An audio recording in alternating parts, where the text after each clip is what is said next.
टिया इयारा के साथ अंदर आई। वो भी एक्साइटेड थी कि आखिर इयारा इतनी एक्साइटेड क्यों है। इयारा ने अंदर आते ही झट से कहा, मम्मा देखो, नानू और बड़ी आंटी हैं। ये सुनकर टिया ने जब सामने देखा तो वो भी सरप्राइज रह गई। वो मिस्टर अग्रवाल और मिसेस अग्रवाल को देखकर हैरान रह गई। वो दोनों आनंद मैंशन में किस लिए आए थे? उसके मामा जी तो उसके पापा को बिल्कुल पसंद नहीं करते थे। फिर मिस्टर अग्रवाल भी ये जानकर उन्हें दिवाली की बधाई देने आने की हिम्मत नहीं कर सकते। टिया ने देखा कि वहां पर सब लोग बैठे हुए हैं। अधिराई आनंद, मिसेस आनंद, युवान और अविन भी बैठा हुआ था। उसे बड़ी हैरानी हो रही थी। पहली बार वो अपने मामा अधिराई आनंद को शांत देख रही थी, वरना मिस्टर अग्रवाल को देखकर वो तो ज्वालामुखी बन जाते थे।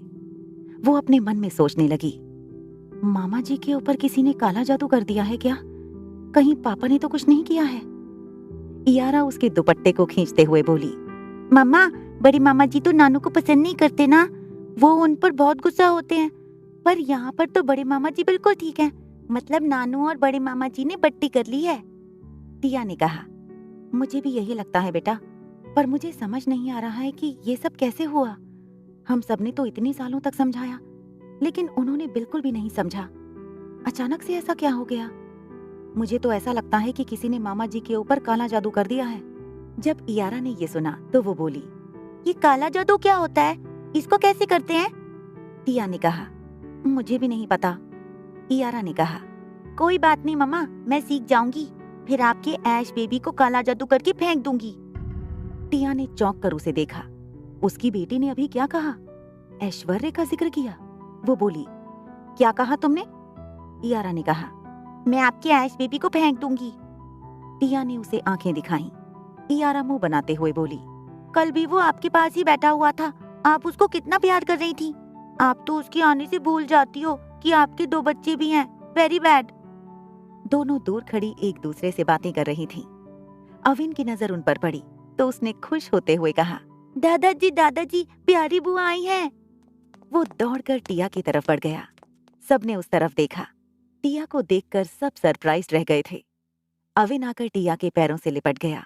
फिर वो दूर हो गया और उसने उसके हाथों में ढेर सारे गिफ्ट्स देखे और कहा, ये सब हमारे लिए है। टिया ने मुस्कुराते हुए हाँ में सिर हिला दिया। अविन ने इयारा को देखा और कहा, इयाला, जिस पर इयारा उसे घूर कर देखने लगी और बोली, इयाला नहीं, इयारा। अविन खिखी करके हंसने लगा और बोला, मैंने भी वही कहा, इयाला। उसने उसका हाथ पकड़ा और उसे सोफे की तरफ ले जाने लगा। मिसेस आनंद टिया के पास आई और उसके हाथों से गिफ्ट लेते हुए कहा, सॉरी बेटा, हम अयंश की एंगेजमेंट में नहीं आ पाए। तुम्हारे मामा जी एंड टाइम पर बाथरूम में फिसल कर गिर गए। युवान ने भी मना कर दिया। ये सुनकर टिया ने कहा, आप लोगों ने बताया क्यों नहीं? मामा जी ठीक तो है ना? उसने चिंता करते हुए पूछा। वो उनकी तरफ बढ़ गई।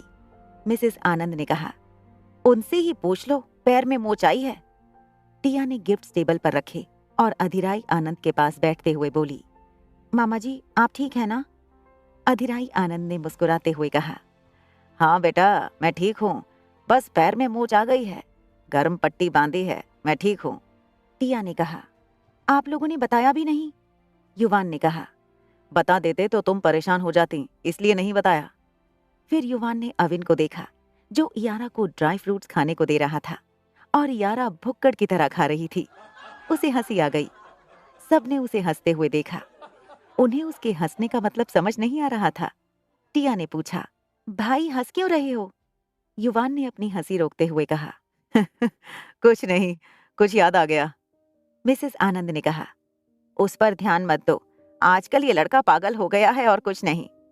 फिर उन्होंने मिस्टर एंड मिसेस अग्रवाल को देखा और कहा, बेटा, तुम्हारे पापा और आंटी भी हैं, अपने मामा जी को छोड़ो और उन्हें भी अटेंशन दो। टिया ने उन्हें देखा। फिर वो जल्दी से उठकर मिस्टर अग्रवाल के पास गई और उनकी आर्म पकड़कर धीरे से बोली, पापा ये सब क्या है? आप लोग यहाँ आए हो या फिर मामा जी ने बुलाया है? मिस्टर अग्रवाल ने धीरे से जवाब दिया, उन्होंने ही बुलाया है।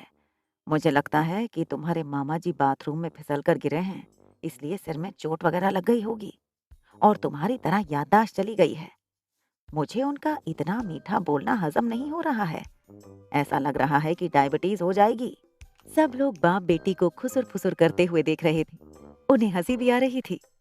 मिसेस अग्रवाल ने टिया से धीरे से कहा, तुम्हारे मामा मामी कहीं हमें मिठाई में जहर देकर मारना तो नहीं चाहते ना? देखो, अभी मुझे और जीना है, मैं इतनी जल्दी मरना नहीं चाहती। तुम्हारे पापा ने तो तुम्हारे बच्चे भी देख लिए हैं, लेकिन मैंने अपनी बेटी के बच्चे क्या, अभी तक गुड न्यूज भी नहीं सुनी है। मिस्टर अग्रवाल और टिया उन्हें आंखें फाड़ कर देखने लगे, जैसे कह रही हूँ, व्हाट नॉनसेंस। अधिराई आनंद ने अपना गला साफ करते हुए कहा, वो एक्चुअली हमने नहीं है, किसी और ने बुलाया है। ये सुनकर तीनों जन चौंक गए। वो तीनों एक दूसरे को देखने लगे। टिया ने पूछा, किसने मामा जी? मिसेस आनंद ने कहा, तुम्हारे तीसरे मम्मा पापा ने। टिया को कुछ समझ नहीं आया। उसका चेहरा देखने लायक था। उसने कहा, तीसरे मम्मा पापा ने? ये कौन है? मिसेस अग्रवाल ने कहा, तुम्हारे भाई के अडॉप्टेड पेरेंट्स ही होंगे, पर उन्होंने क्यों बुलाया है? फिर उन्होंने पूरी आनंद फैमिली को घूर कर देखा और कहा, आप लोग इतना अच्छा बिहेव क्यों कर रहे हैं? कहीं कुछ देर पहले जो चाय दी उसमें जहर तो नहीं था ना? वो घबरा गई थीं। मिस्टर अग्रवाल ने धीमी आवाज में उन्हें चुप रहने के लिए कहा, तुम्हारे दिमाग के वायर ही उल्टे लगे हुए हैं। क्या बोल रही हो? इतनी देर से जिंदा बैठे हैं, ये समझ नहीं आ रहा है। टिया ने क्यूरियोसिटी से अपने मामा मामी को देखा और कहा, मामा जी, मामी जी, आप दोनों पापा पर गुस्सा नहीं हो रहे हैं? आप लोगों ने उन्हें माफ कर दिया? वो उनके चेहरे को देखने लगी। अधिराई आनंद उसके इस सवाल पर मुस्कुराए, पर उन्होंने कुछ नहीं कहा। उन्हें कुछ न कहते देखकर वो मिसेस आनंद की तरफ देखने लगे कि वो कुछ बोलेंगी, लेकिन वो भी बस मुस्कुराई, लेकिन कुछ नहीं कहा। वहीं उन्हें ऐसे मुस्कुराते देखकर मिसेस अग्रवाल को ऐसा लग रहा था जैसे ये उनकी मुस्कुराहट नहीं, बल्कि किसी खतरे की घंटी है। वो अपने मन में बोली, इन लोगों से हमारी कम ही मुलाकात होती है, और जब भी होती है इन लोगों का रवैया कुछ खास नहीं होता है, लेकिन आज इनका रवैया बदला बदला हुआ है। इन लोगों को क्या हुआ है? अचानक से इतना बड़ा बदलाव? ये लोग पागल तो नहीं हो गए हैं, या फिर सच में इन्होंने इन्हें माफ कर दिया? टिया ने युवान को देखा और कहा, मामा जी और मामी जी तो कुछ नहीं बता रहे हैं, अब आप तो बताओ भाई, क्या बात है? युवान ने कहा, दरअसल बात यह है प्यारी बहना। फिर वो जानबूझकर चुप हो गया।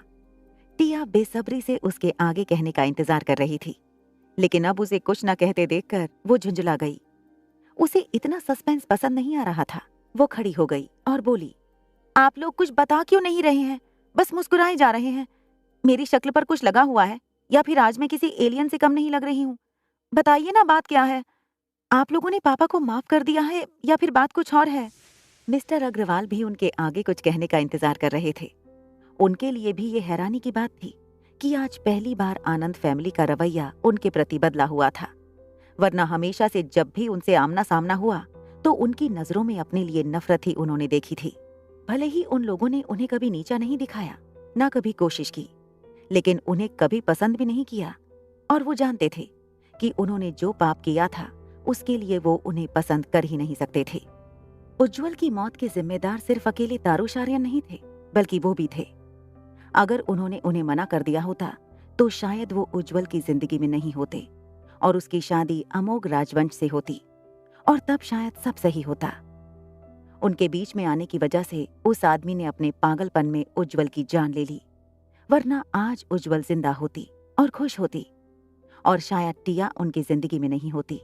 वो उनकी बेटी नहीं होती, बल्कि वो एक अच्छी जिंदगी जी रही होती। जो उसने उनके साथ रहकर तकलीफ सही, वो कभी नहीं सहती। टिया ने सबको देखा और वापस से सोफे पर बैठते हुए पूछा, बताइए ना। अधिराई आनंद ने कहा, हाँ। ये सुनकर तीनों जन चौंक गए और उन्हें देखने लगे। मिस्टर अग्रवाल को यकीन नहीं हो रहा था कि उन्होंने उन्हें माफ कर दिया है। उन्हें अपने दिल पर से एक भारी बोझ हटता हुआ महसूस हुआ। वो कभी भी उनसे नजरें नहीं मिला पाए थे। उन्होंने जब टिया को अपने पास छुपाकर अपनी और ईदिया की दूसरी बेटी बनाकर रखा था, तो उन्हें लगता था कि वो टिया को आनंद फैमिली से छुपाकर गलत कर रहे हैं। फिर उन्हें ये भी याद आता था कि उनके पास उज्जवल की आखिरी और इकलौती निशानी के रूप में उनकी बेटी ही है। आज उनकी इसी बेटी ने उन्हें हर गुनाह के बोझ से आजाद करवा दिया था। टिया ने कहा, आपने पापा को माफ कर दिया? सच में? उसे यकीन नहीं हो रहा था। वो जानती थी कि अधिराई आनंद उसके नाना अभिनंदा आनंद की तरह ही जिद्दी थे। उसने कंफर्मेशन के लिए अपनी मामी और भाई को देखा, जिन्होंने मुस्कुराते हुए हाँ में मोहर लगा दी। टिया ने पूछा, ऐसा क्या हो गया मामा जी? कहीं बाथरूम में गिरने की वजह से सिर पर तो चोट नहीं लगी है ना? आपने उन्हें, मुझे यकीन नहीं हो रहा है। अधिराई आनंद ने कहा, पापा ने अपनी आखिरी सांस लेने से पहले कहा था कि जो भी हमारे पास्ट में हुआ, जिस वजह से भी हुआ, सब कुछ भूलकर आगे बढ़ जाएं। उन्होंने तुम्हारे पापा को माफ कर दिया था। मैं इसके लिए तैयार नहीं था। फिर धीरे धीरे समझ आया कि मजबूरियां इंसान से कुछ भी करवा सकती हैं। हम सब उसकी कठपुतलियां हैं और वो नचाने वाला। वो हमें अपने हिसाब से ही नचाता है। वैसे भी नफरत के साथ इंसान ज्यादा दिन जिंदा भी नहीं रहता है। फिर हमारे अलावा तुम्हारा भाई तुम्हारे पापा को पसंद नहीं करता है। और सबसे बड़ी बात, अगर ये आदमी नहीं होता तो तुम इस दुनिया में नहीं होती, ना हमारी जिंदगी में होती। टिया जल्दी से उठकर उनके पास आ गई और उनके सीने से लग गई और बोली, थैंक यू मामा जी। अधिराई आनंद ने उसके सिर पर हाथ रखा और थपथपाते हुए कहा, अपने पापा से कहो कि ये हमारी फैमिली की तरफ से दिवाली गिफ्ट है। वैसे भी हमारी जिंदगी की सबसे बड़ी खुशी को पहले ही हमसे चुरा चुके हैं। उन्होंने दोनों पति पत्नी को देखा। मिस्टर अग्रवाल के चेहरे पर सुकून उतर आया था, जैसे उन्हें जेल से रिहाई मिल गई हो। वहीं मिसेज अग्रवाल का सिर झुका हुआ था, शायद वो रो रही थी। टिया ने पूछा, आंटी आप ठीक हैं? मिस्टर अग्रवाल ने मिसेज अग्रवाल के कंधे पर हाथ रखा। उन्होंने अपने आंसू पोंछते हुए सिर उठाकर देखा। उन्हें टिया का मुस्कुराता हुआ चेहरा दिखाई दिया। वही जानी पहचानी मुस्कान, वही खूबसूरत आंखें। उन्हें ऐसा लग रहा था जैसे उज्जवल आनंद उनके सामने हो।